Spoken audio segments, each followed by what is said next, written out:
Hi, guys, and welcome back to the garage. I thought I would come out here tonight. It's a beautiful night. It is the night of the full moon. It is about 9:30 p.m. Pacific time on Friday, November 3rd.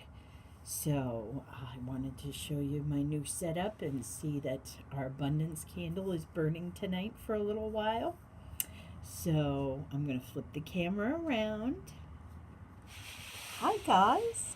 And now I'm going to tell you while I'm here because I am doing a VR to Two Spirit, my buddy Simon, on my life path card and how it resonates with me. My life path or my soul card and how it resonates with me.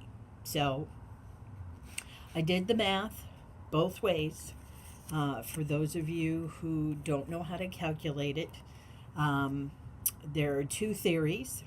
One is you can add up the year, like, okay, well, for me, my birthday is August 17th, 1964. So that would be 8 plus 17 plus 1964. You add all of that up, and I come out with, I think, oh, I can't remember now because I'm going to mess it up if I do. But, anyways, if the number is higher than 21, you add those two together, and that is your life path card. Now, the other way you can do this is you can also add up the numbers individually. So for me, it would be 8, and then 1, and then 7, and then 1, and then 9, and then 6, and then 4. And you total it up like that. Same thing, if it's above 21, you add those two numbers together, and that is your life path card or your soul card. And so my life path card is the Hermit. My life path card is number 9. And of course, this is from the Druid Craft because we all know I'm working with the Force and the animals this month, and I tell you what, the last 3 days have been absolutely fabulous. I am just so enjoying this. So anyway, here we have the Hermit, and this is definitely me. For as long as I can remember. Well, first of all, let me start out with saying I am an only child. So I had no siblings or anything.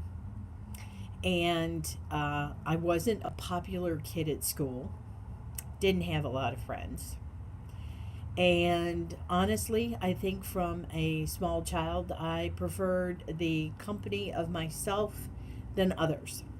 So consequently, I spent an awful lot of time alone. But I was constructive with my alone time. I got to learn how to be very creative, um, and very questioning or always looking for answers.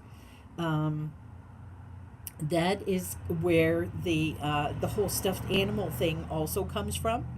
Is somehow, even at a young age, I remember at 7 or 8, I had the notion that all my stuffed animals uh, came to life when I went to sleep, and they all had to have names, and I treated them as if they were people. And honestly, I'm 53 years old, and I still do to this day. I loved every single one of my animals, my stuffies, and I talk to them just as such. And it's really hard for me not to buy a stuffed animal, especially when I think I see one that I feel has been neglected and needs love.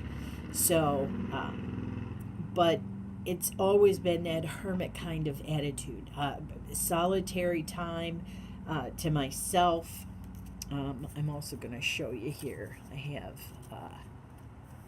this is from the Animal Totem, yeah, Animal Totem Tarot, the grasshopper. But I had a lot of alone time and questioning and always asking and searching for answers. And my actually very first spirit experience, I couldn't have been more than 13. But my mother had a picture, a very small picture, probably a little smaller than this, of Jesus on her jewelry box that was kind of like tipped up against it like we would a card. And me and my girlfriend, well, the next door neighbor, we decided we were going to try and talk to Jesus. And so we sat on the floor in my parents' bedroom and we held hands and we sort of had a seance to see if we could talk to Jesus. And somewhere along the way, now, mind you, that picture is about 3 feet away on my mother's dresser, leaned up against her jewelry box. And after about 10 minutes, all of a sudden, the picture flipped over. It flipped down. Talk about two screaming girls running out. And of course, we didn't dare tell my mother what we were trying to do, of course. But that was my spark into the paranormal and the supernatural. And is there something out there more than what we know? And so my quest or my life path as the hermit, I think, speaks to that. I'm always looking to learn. I'm always looking inside. Of course, I have had periods of time where the mundane has overtaken that, but I find, especially in my later years, I have more time to do that internal questioning type thing, and the questing by listening to others and making friends and connections and garnering their experiences. All of those things, I think, are part of the makeup of the hermit. The quest looking within, um, the quest for knowledge, also the quest for solitude. Being an only child, being around children or large events or families or things really weirds me out. And then being an empath on top of that really drives me up a wall. I can only take so much. And so I guess that's pretty much it. Now I'm going to show you one more hermit card that I loved, and we're all doing Into the Wildwood. So I'm going to show you the Wildwood Tarot, and this is the Hooded Man from the Wildwood Tarot. And I'm actually going to read the passage in the book from the Wildwood Tarot, because I really think not only does this nail it, but I think it will be a little something, a little chuckle for my friend Simon. Let's see if I can see exactly what I'm doing here. So I'm going to try and, I guess I'm going to move you guys over here for a minute and see if I use my light of abundance here to light my way here. Okay, where was it?